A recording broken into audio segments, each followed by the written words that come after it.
The morning sun cast long golden rectangles across the polished marble floor of Meridian Industries' corporate lobby, transforming the soaring space into something almost cathedral-like. Claire Matthews hurried through the gleaming entrance, her heels clicking a staccato rhythm against the stone as she juggled her coffee, laptop bag, and a stack of quarterly reports that seemed determined to escape her grasp. At 28, she'd earned her position as regional operations manager through relentless dedication and an almost supernatural ability to anticipate problems before they materialized, a skill that had apparently abandoned her this particular Tuesday morning. The inevitable happened just as she reached the bank of elevators. Her phone buzzed with what she knew would be another urgent message from the executive team, and in the split second she glanced down, the carefully balanced stack of papers slipped from her arm like confetti in a windstorm. Dozens of documents scattered across the pristine floor, some sliding beneath the modern leather seating arrangements, others drifting toward the reception desk where the morning security guard tactfully pretended not to notice her predicament. "Oh, for heaven's sake," Claire muttered, dropping to her knees without hesitation, her charcoal pencil skirt pulling taut as she began gathering the wayward papers. Her blonde hair, usually secured in a flawlessly neat bun, began to loosen as she stretched to reach a report that had somehow traveled halfway across the lobby. "Here, let me help." The voice was warm, unhurried, carrying a slight rasp that suggested its owner had probably been up late. Claire glanced up to find a man kneeling beside her, already collecting a small stack of documents with careful precision. Her first impression was of casual competence: white shirt with sleeves rolled to the elbows, dark slacks that managed to look both professional and relaxed, a worn brown leather messenger bag slung across his shoulder. His brown hair was slightly tousled, as if he'd been running his fingers through it, and a day's worth of stubble shadowed his jawline. Their eyes met as he handed her a cluster of papers, and Claire felt an unexpected flutter of awareness. His gaze was steady, intelligent, with an almost amused warmth that made her suddenly conscious of her disheveled state. "Thank you," she said, accepting the documents while trying to smooth her hair with her free hand. "I must look like I've never carried papers before in my life." "You look like someone having a challenging morning," he replied, continuing to gather sheets with methodical efficiency. "We've all been there." Claire studied him as they worked, taking in his easy movements and the quality of his shirt, expensive, she realized, though worn with the kind of casual confidence that suggested he wasn't trying to impress anyone. The messenger bag, she noticed, was beautifully crafted leather, the kind that improved with age and cost more than most people's monthly salary. But his manner was so unassuming, so genuinely helpful, that she found herself relaxing despite her usual wariness around strangers. "You must be new," she said, sorting the papers as they both stood. "I don't think we've met." "I'm Claire Matthews, Regional Operations." "Daniel," he replied simply, making no move to elaborate on his role. "And yes, I suppose I am new, in a way." Something about his slight smile suggested there was more to that statement, but Claire was already shifting into her natural mentoring mode. She'd always had a soft spot for newcomers, remembering her own overwhelming first days in the corporate world. "Well, Daniel, let me give you some advice. Elevator etiquette around here can be brutal during morning rush. The executives on the top floors don't appreciate delays, and trust me, you don't want to be the intern who makes the wrong first impression." "Intern?" Daniel's eyebrows rose slightly, and that almost smile deepened into something genuinely amused. "Is that what you think I am?" The bag, the casual confidence, the helpful attitude, classic signs of someone trying to make a good impression on their first week.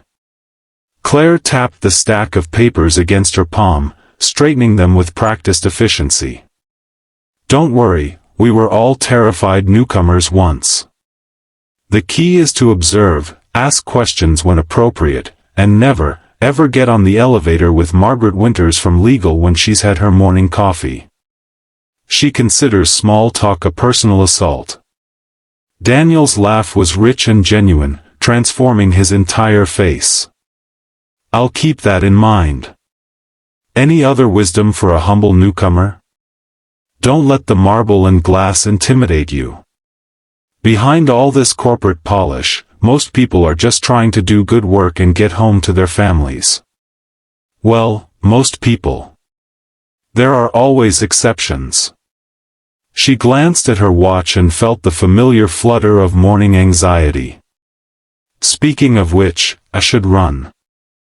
Big presentation today, new CEO starts officially, and the entire executive team is in full peacock mode.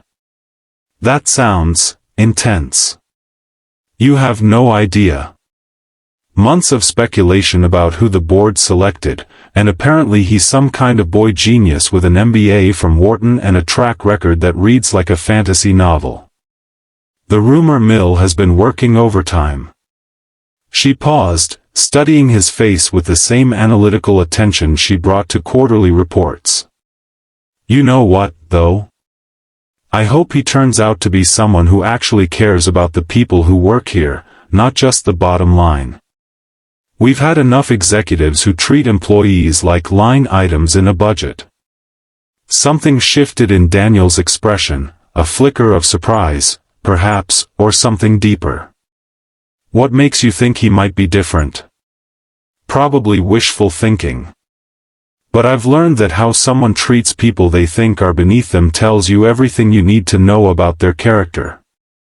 She hefted her laptop bag higher on her shoulder, papers now securely tucked against her side. Thank you again for the rescue. I'm sure I'll see you around. The company's big, but the good people tend to find each other eventually. I'm sure they do, Daniel replied, and something in his tone made her glance back as she walked toward the elevators. The next morning arrived with the kind of crisp autumn energy that made the city skyline visible through Meridian's floor-to-ceiling windows look like a promise. Claire had been in the office since 6:30, ensuring every detail of her presentation was flawless.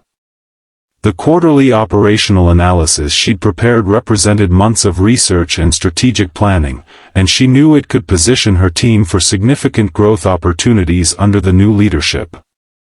The executive conference room on the 42nd floor commanded a breathtaking view of the city, its long glass table reflecting the morning light like a mirror.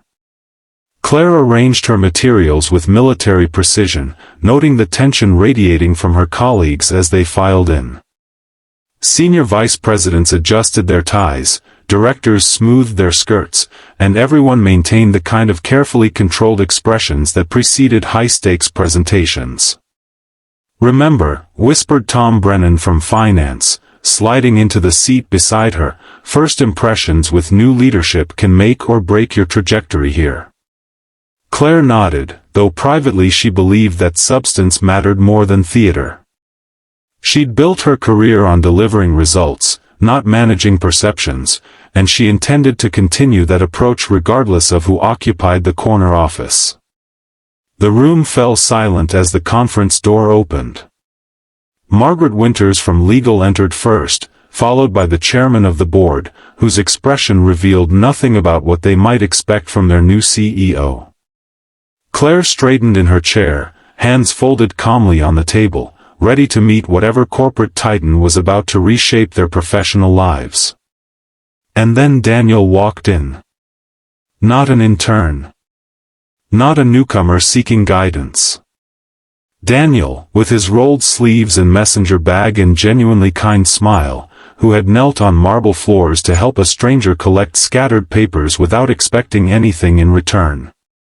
Daniel, who had listened to her unsolicited advice about elevator etiquette and corporate navigation with patient amusement. Daniel, who had asked her what kind of leader she hoped he might be, and had somehow managed not to laugh when she'd unknowingly described the qualities she valued most in the very person she was addressing. The blood drained from Claire's face as the pieces fell into place with crystalline clarity.